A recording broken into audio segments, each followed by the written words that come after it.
Come back and have Christmas Day with us then, said Grace. Nana always makes lots of food, and Savannah and I are going to put up a Christmas play.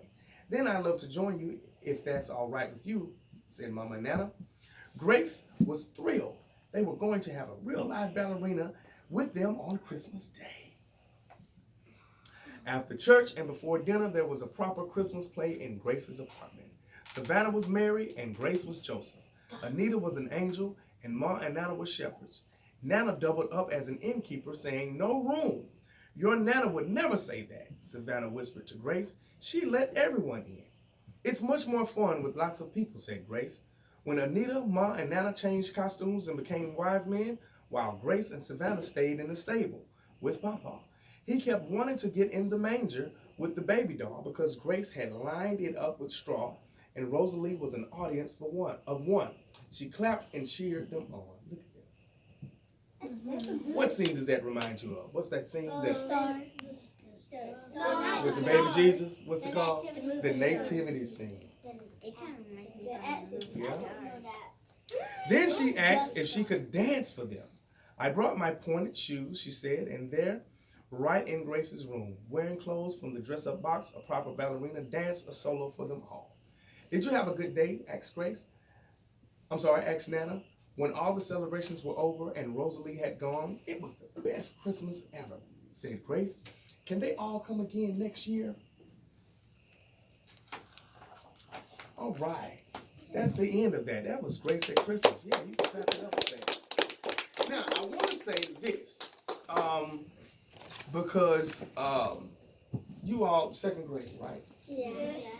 And I remember very, very vaguely in the second grade, during this time of year, we used to have a Christmas presentation, and we were all excited about Santa Claus, and we were all excited about the reindeers and Rudolph the Red-Nosed Reindeer had a very shiny nose, and it's never silent.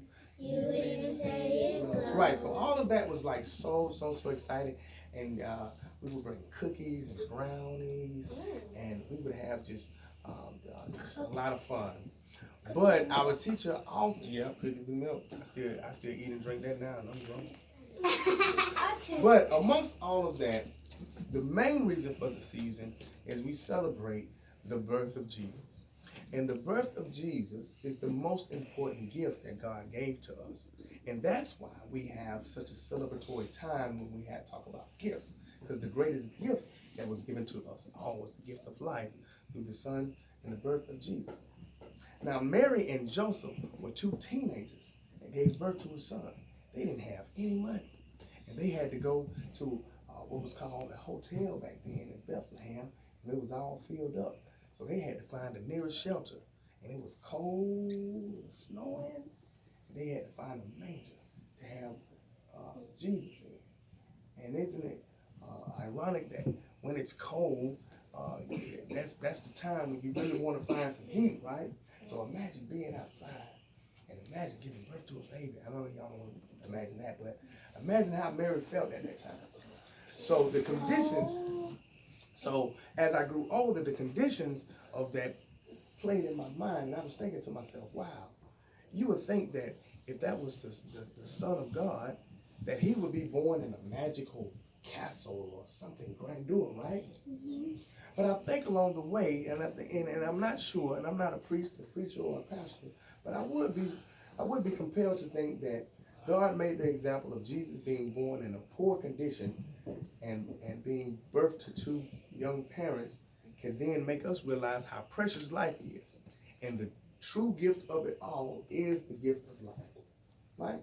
And so when we get together as family, we forget all about the conditions, and we forget all about what we didn't have up under the tree, but we also be thankful for what it is that we do have.